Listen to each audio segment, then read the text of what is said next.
বড় ভক্ত। আরে হারামজাদা বদমাশ, তুই আমার বউ নাচ দেখতে তোর স্কুল ঠিক আছে? খবর আছে।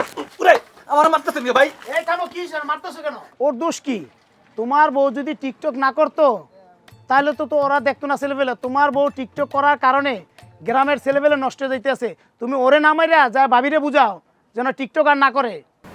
ঠিক কথাই কইছেন, আজকে বাড়ি দিয়ে গেলে ওর বউ টিকটক ফিকটক ওরে কেমনি আজকে ওর টিকটক ছাড়া মহানে। নিজের বউর সাথে পারে না, আমি টিকটক দেখি আমারে মারতেছে। এ কাশিম কাকা একটা চা দাও তো। চিনি বাড়াই দিও। আজগো থেক্কা তোমার সব নাচানাচি বন্ধ। আমি যেন এই টিকটক ফিকটকে আর কখনো যেন নাচানাচি করতে না দেখি। আমি টিকটক বানাবো মানে বানাবোই। কেন আমি টিকটক বন্ধ করবো কেন? আমি যদি টিকটক বানাই নাচানাচি করি তাতে সমস্যা কি? হ্যাঁ সমস্যা আছে। নাচানাচি কে বন্ধ করতে কই? হ্যাঁ তুমি জানো না তুমি যে নাচো এই নাচগুলো এলাকার পোলাপান এই খারাপ দৃষ্টিতে দেখে। সেটা তো আমার দোষ না, যারা খারাপ দৃষ্টিতে দেখে তাদের নজরের দোষ। আমার নাচানাচি বন্ধ করতে না কয়ে যারা খারাপ নজর দেয় তাদের নজর ঠিক করতে কোন। নজরটা কেমনে ঠিক করবে? আপনি যে শাড়ি পরে নাচেন এই সময় আপনার পেট আর এই পিঠ দেখা যায়, হে দোষটা কি হেগো? দোষটা আমনের। কেন আমার দোষ হইব কেন? শাড়ি পরে নাচানাচি করতে গেলে তো একটু পেট পিঠ দেখাই যাবে, এটা তো ন্যাচারাল। আর এটা আমার সমস্যা না, সমস্যা আপনাকে পুরুষদের। আপনারা পুরুষরা খারাপ নজর দেন, আপনারা মেয়েদের শরীরে দেখেন কিন্তু প্রতিভা দেখেন না। কি আমার প্রতিভা রে? এই তুমি কি নাচ শিখছো? কি নাচটা শিখছো? ওরে কোনো নাচ হয় এইরকম কোমর ডুলাইয়া নাচছে, পেট পিঠ দেখাইয়া এই রে নাচছে, এটা আবার একটা প্রতিভা হয়েছে। উনি আবার কি প্রতিভা জ্বালাইছে ওনার।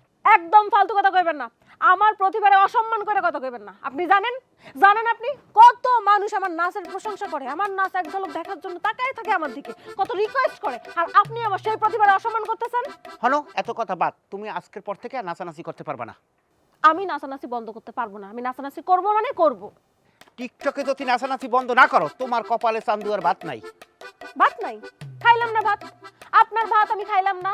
রুটি খাবো, বিরিয়ানি খাবো, তেহারি খাবো, কাচ্চি খাবো, কিন্তু তারপরেও আমি নাচতে যাবো। যতদিন যাবো আমি বাইসে আছি ততদিন আমি নাচতে যাবো। তার ভিক্ষা। তা দিনটা বেয়াদব মহিলা কোথাকার জানি।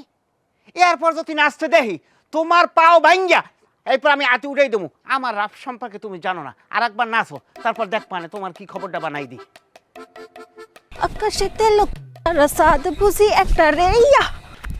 ভাবি খারান ভাবি, আল্লাহ রে এতদিন মোবাইলের ভিতরে দেখছি, আজকে সরাসরি দেখতেছি। আমার তো খুশি রাখার জায়গা না ভাবি। ভাবি আপনি তো আমাকে গ্রামের একটা গর্ব ভাবি। কি? আমি এই গ্রামের গর্ব? অবশ্যই গর্ব। আপনি টিকটকের ভেতর যেরকম নাচের মাজা দুলায় দুলায় মানে দেখলে পুরো আগুন ধাক্কাস লাগে। ভাবি জানেন আমি কিন্তু আপনার অনেক বড় ভক্ত, বুঝছেন? টিকটকের ভিতরে আপনার নাচ দেখি, লাইক কমেন্ট শেয়ার সব কিছু করি। তার মানে আপনি আমার নাচের ভক্ত, তাই তো? হ ভাবি, আপনার নাচের আমি অনেক বড় ভক্ত। ভাবি আপনার কাছে আমার একটা আবদার ছিল। কি আবদার কোন?